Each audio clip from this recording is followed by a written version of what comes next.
ARM dropped 3%. Moat scores 88 out of 100. High durability. With a $259.9 billion market cap, every royalty hike reshapes its bottom line and forces partners to renegotiate contracts. The $243.32 share price reflects investors' pricing in that looming escalation while eyeing upcoming licensing cycles. The lab's deep teardown reveals how architectural lock-in, mandatory royalty spikes, and supply chain leverage power ARM's moat beyond surface sentiment. What operating evidence matters most for ARM Holdings plc? The durable foundation of ARM rests entirely on architectural ubiquity and mandatory royalty escalations. And another question, what could weaken ARM Holdings plc's moat durability? Delivering physical chips requires fab slot commitments, inventory risk, and packaging yield exposure. Walk the AI stack, and ARM sits as a Tier 1 bottleneck, controlling CPU instruction set architecture, IP licensing. The moat here is ecosystem royalty, and it should hold for very long. ARM sees AI licensing momentum and strong stock gains in H1 2026, indicating accelerating demand for its IP. The one force that could crack it: RISC-V server adoption, 5+ years away. Qualcomm licensing dispute. ARM's adjusted earnings per share came in at 45 cents against consensus expectations of 41 cents, a 10.8% beat and 4 quarters running. Yet the stock is falling because Wall Street repriced the timeline, not the technology. Revenue expanded 22.4% year-over-year. Investors expected massive licensing acceleration from custom AI server deployments. Instead, trading volume fell 21.7% below its 20-day baseline. Capital rotated from pure-play licensing into physical packaging and power. The market repriced ARM from immediate architectural monetization to slower deployment cycles. Premium multiples contracted when management maintained cautious commentary on chip production timelines. Software-like expectations hit hardware reality. The core engineering centers on instruction set architecture migration from V8 to V9. Instruction set architecture defines the basic machine code commands a central processing unit executes. ARM V9 commands roughly double the royalty rate of legacy V8 silicon. Every wafer tape-out delivers structural revenue lift. That's the licensing advantage. In hyperscale data centers, performance per watt is everything. Hyperscalers face hard power caps of 100 kilowatts per server rack. An x86 processor at high thermal design power hits that limit. Thermal design power measures maximum heat a cooling system must dissipate under maximum workload. ARM Neoverse V2 cores draw substantially lower wattage. Sharp reduction in socket power consumption. More cores fit the same thermal footprint. Silicon efficiency is undisputed. Amazon's Graviton 4 processor against standard x86 enterprise silicon. 96 Neoverse V2 cores on one monolithic die, 3 times the memory bandwidth of prior generation chips. Substantially more compute cores into the same thermal footprint. The architecture works. Architectural qualification cycles require 18 to 24 months before volume production ramps. The underlying engineering proves ARM holds permanent architectural advantage in power-constrained data centers. Wall Street didn't price the deployment latency. That's the gap. Quarterly financials showing modest revenue momentum for ARM. Here's what the macro data shows. ARM's position strengthens in every tightening cycle. Tight interest rates crush CapEx-heavy hardware makers. When monetary policy tightens, funding multi-billion-dollar custom silicon projects becomes prohibitively expensive. The 10-year Treasury yield sits at 4.69%, the baseline interest rate governing global capital costs.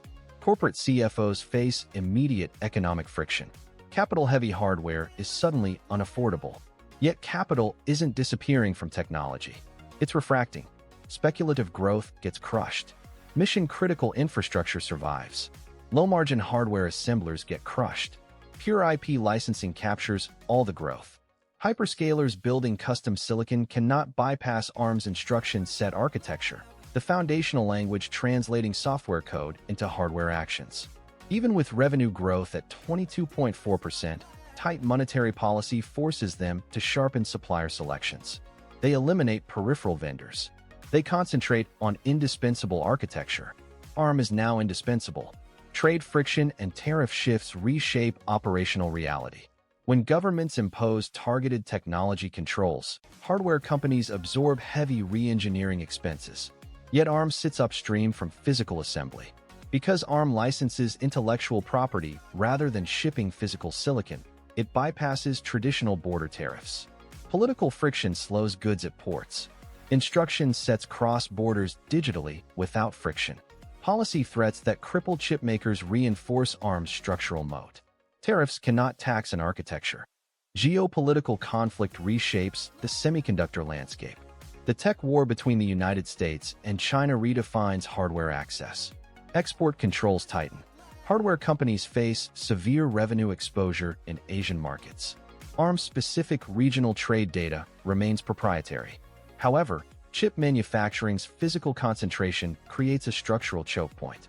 TSMC, Taiwan's semiconductor manufacturing company, the foundry producing advanced processors, reported July revenue of 467.6 billion new Taiwan dollars. This directly indicates global AI accelerator demand. Physical fabrication expands despite geopolitical tension. Every advanced wafer pressed by TSMC relies on ARM's foundational blueprints. If geopolitical conflict disrupts East Asian shipping lanes, physical silicon supply chains will shatter. Yet ARM's architecture remains embedded in every software ecosystem. Geopolitics may bottleneck physical foundries. It cannot erode architectural lock-in. Ports can be blocked. Architectures cannot. Public backlash against big tech energy consumption accelerates. Regulators scrutinize the massive power draw of data centers. Energy efficiency becomes a legal requirement. Hyperscalers minimize power consumption per token, the energy required to process 1 unit of AI output. ARM's architecture was engineered from day one for extreme power efficiency. While legacy server architectures consume immense wattage, ARM delivers high compute density at a fraction of thermal load. Political scrutiny drives hyperscalers toward ARM-based enterprise CPUs. Power mandates drive architectural pivots. Tight monetary policy forces efficiency. Geopolitical friction demands digital agility. Power constraints force architectural pivots. The macro environment eliminates weak players while entrenching the sole owner of the computing instruction set. ARM now owns the architecture everyone needs when capital dries up. ARM IP licensing is trading below its 20-day average at 200. ARM Holdings plc reports results for the first quarter of the financial year ending 2027. That is the headline. Corporate communications pushed to the tape. The public relations strategy is textbook. Management wants Wall Street hypnotized by top-line momentum. They highlight 22% revenue growth. Every prepared slide directs attention to compute expansion. This framing creates a powerful psychological anchor. It makes investors treat ARM like a frictionless software monopoly. It is designed to stop you from looking at operational overhead. The messaging presents licensing expansion as seamless market capture. Now look at what company insiders did while releasing that narrative. SEC Form 4 filings. Mandatory regulatory disclosures tracking insider equity transactions reveal net insider sales of 22,072 shares over 90 days. No qualifying executive statement in the last 6 months contradicts this distribution pattern. They trimmed. Meanwhile, retail sentiment registers 83% bullish on social tracking platforms. The crowd believes server adoption makes this an unassailable growth engine. Yet, FINRA short volume printed at 54.4% against a 56.2% baseline. Short sellers are not aggressively pressing downside panic. Instead, smart money is letting the multiple drift higher while insiders slowly distribute. As of 13F filing, DZ Bank trimmed its standing position by 31%. The street reads the headline beat. The lab tracks the balance sheet mechanics. The public relations narrative promises limitless operating scale. The underlying financial filings reveal massive cash consumption. Look past the glossy press release and examine the operational conversion. ARM delivered a clean earnings beat. Earnings per share came in at 45 cents versus 41 cents expected. That represents a 10.8% beat. extending a four-quarter streak averaging an 8.3% surprise. Wall Street applauded the headline. But look at where that gross profit actually went. ARM is consuming 56.4% of its total revenue on engineering talent and architecture tapeouts. Tape-out, the final phase of the integrated circuit design process before photomasks go to the foundry for physical fabrication. That massive expense load explains the underlying structural friction. A pristine 97.5% gross margin gets ground down into single-digit operating margins. The press release talks about capturing more value by designing physical silicon. A 10Q risk factors section, the required SEC disclosure detailing direct operational threats, paints a far more dangerous reality. Transitioning from pure IP licensing to physical silicon production introduces foundry allocation risk, packaging yield exposure, and severe customer channel conflict. You cannot manufacture complete chips without directly competing against your largest architectural licensees. Add the ongoing Qualcomm licensing litigation, and the core royalty stream faces structural uncertainty. What management is saying is that ARM is expanding its addressable compute stack. What the lab hears is an expensive business model pivot that compresses operating leverage while alienating top Tier 1 customers. Here is your concrete 90-day checkpoint. Watch the MD&A, Management's Discussion and Analysis section in the upcoming 10Q. Set a calendar reminder for next quarter's filing. If R&D continues outgrowing revenue while operating margins fail to expand, the valuation thesis breaks. The momentum breakdown for ARM. RSI sits at 51, pointing to neutral zone, waiting for a clear directional signal. MACD is currently bearish, with downward histogram pressure. The durable foundation of ARM rests entirely on architectural ubiquity and mandatory royalty escalations.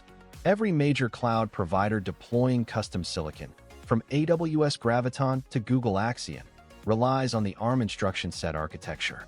ISA, the foundational instruction set architecture that defines how software communicates directly with the underlying microprocessor silicon. As data center workloads migrate from V8 to the V9 architecture, ARM commands higher royalty rates per compute core. That shift insulates the top line from generic hardware commoditization. Furthermore, high gross margins of 97.5% demonstrate absolute pricing leverage at the intellectual property layer. ARM extracts recurring design rents across the entire semiconductor ecosystem without absorbing expensive silicon fabrication costs. Yet, that structural thesis faces severe engineering friction and an unresolved operating margin disconnect. Paying a trailing P/E of 248.3x, price-to-earnings ratio, measuring current share price relative to per-share earnings, leaves zero room for operational slip-ups. Furthermore, short interest sits elevated at 11.6% of float. This heavy short interest reflects deep skepticism regarding bottom-line cash conversion. U.S. export restrictions on advanced compute architectures also block ARM from licensing its highest-tier Neoverse enterprise cores in key regions. Simultaneously, institutional filings show DZ Bank trimmed its position by 31% as of. That institutional selling highlights growing caution towards single-digit operating margins. Here is the pro-level question that cuts through the corporate messaging. Can ARM transition from licensing instruction sets into building physical custom silicon without destroying customer neutrality and compressing operating margins further? The lab's answer is definitive. When management explores direct silicon production, they step directly into competition with their primary licensees. Delivering physical chips requires fab slot commitments, inventory risk, and packaging yield exposure. That operational burden directly breaks the capital-light intellectual property model. The CFO publicly acknowledged that delivering silicon is significantly more complicated than pure licensing. Management frames this shift as total addressable market expansion. However, seasoned engineers recognize it as a high-risk transition into capital-intensive manufacturing. Furthermore, the active licensing dispute with Qualcomm proves that aggressive royalty enforcement is already straining relationships with Tier 1 partners. You cannot maintain a neutral industry ecosystem while actively manufacturing competing devices. Now, let us examine the post-earnings technical and operational landscape. RSI, Relative Strength Index, a momentum oscillator measuring the speed and change of recent price movements, sits at 51.7. MACD, Moving Average Convergence Divergence, a trend-following momentum indicator tracking the relationship between two moving averages, confirms ongoing bearish momentum. Overhead resistance remains firmly established near $299. The market is actively repricing ARM's high multiple valuation against its actual operational cash delivery. We resolve this debate by evaluating two distinct, time-bound operating conditions over the coming compute cycle. If ARM successfully scales V9 enterprise core penetration across cloud infrastructure while expanding operating margin toward 20%, it will prove that pricing leverage outpaces operational overhead. That outcome would confirm that hyperscalers have zero viable near-term architectural alternatives. If operating margins remain pinned near single digits while direct silicon ambitions alienate Tier 1 customers, it will prove that ecosystem neutrality is breaking down under excessive overhead. The single data point that distinguishes these paths is whether operating income growth can accelerate past top-line 22.4% revenue expansion. This score reflects an exceptionally wide software ecosystem lock-in that will take competitors years to challenge. However, an 88 Moat score measures engineering defensibility, never short-term price valuation. At a trailing multiple of 248.3x earnings, ARM's underlying silicon monopoly remains unquestioned, but execution room is razor-thin. Here's the macro picture shaping ARM U.S. export restrictions on advanced compute architectures limit ARM from licensing its highest-tier Neoverse. ARM sits at the absolute peak of the compute infrastructure cycle, commanding the foundational CPU architecture while trading at an aggressive 79.5 times forward earnings. Management frames its expanding data center royalties and agentic AI penetration as secular tailwinds. Yet multiple sell-side desks have already trimmed price targets into this multiple contraction. We see technical breakdown below both the 20-day and 50-day moving averages as clear evidence that peak valuation is colliding with high baseline expectations. Over the next 2 quarters, the lab expects royalty growth to decelerate against demanding comps, leaving execution zero room for error. ARM is trading like the AI architect of the next decade, but its 22.4% revenue growth trails every single competitor that actually ships silicon at scale. Let's start with NVIDIA. They're printing 85.2% revenue growth, 74% gross margins, and a 32.9 XP that looks cheap next to ARM's unprintable multiple. NVIDIA's edge isn't just CUDA. It's the 100 million unit annual run rate of AI accelerators that ARM's instruction set powers. ARM collects a royalty on every one of those chips, yet NVIDIA's top line is growing nearly 4x faster. That's the gap. ARM's licensing model is capital light, but it's also growth light when the end market explodes. Intel is the turnaround story no one believes. 25.4% revenue growth, 39% gross margins, and a 44.1 XP that screams, show me. Their edge? Foundry. Intel 18A and 20A nodes are ramping, and every wafer they fab for external customers is a potential ARM licensee. If Intel executes, ARM's royalty stream could double overnight. But right now, ARM's growth is slower than a company that just posted its first profitable quarter in years. Qualcomm is the quiet killer. Flat revenue, 54% gross margins, and an 18.4 XP that makes ARM's valuation look like a typo. QCOM's edge is vertical integration. They design, tape out, and ship ARM-based Snapdragon chips into 1.5 billion smartphones annually. ARM collects pennies per device, Qualcomm collects dollars. That's the moat ARM can't touch, until they start competing on silicon, not just licenses. Now, the valuation check. ARM's P/E is missing because earnings are missing. The market is pricing in a narrative. AI will drive ARM's royalty rates up 30 to 50% over the next 3 years. But NVIDIA's 32.9 XP already reflects 85% growth and 74% margins. Intel's 44.1x is a bet on foundry, not royalties. Qualcomm's 18.4x is a cash flow machine. ARM's implied multiple is north of 100x, because the market assumes royalties will compound forever, unchallenged. Capital efficiency is where ARM should dominate. Gross margins aren't disclosed, but licensing businesses typically run 80 to 90%. Yet NVIDIA's 74% margins on 85% growth are more capital efficient than ARM's 22% growth on invisible margins. Intel's 39% margins on 25% growth are a joke, until you remember they're spending $30 billion a year on capex. Qualcomm's 54% margins on flat revenue are the definition of durability. ARM's model is theoretically superior, but the numbers don't show it yet. The verdict: ARM's moat trails its peers on the only metric that matters right now: operating leverage.